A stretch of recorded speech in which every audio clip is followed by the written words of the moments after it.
Okay, friends, how I do with all my videos, I'm going to give you what you must do according to halacha.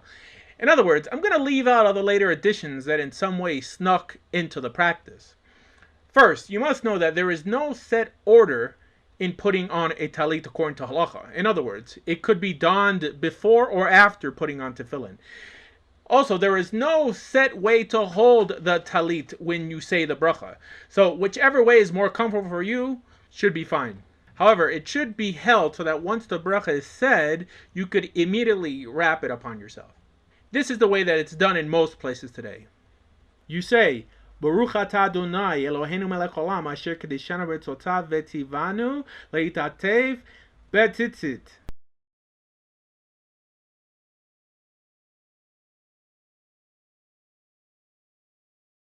Now, after the blessing is said and you wrap the beged around yourself, there is no set halacha to wrap it around your head like many do today.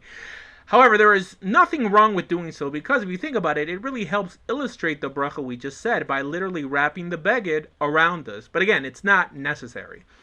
Also, we have to understand that the wearing of tzitzit, in this case of the talit gadol, was a garment that was actually worn all day long, which in that sense would allude to the initial wrapping around the neck that many do today. However, there is still a distinction between the requirement and the custom.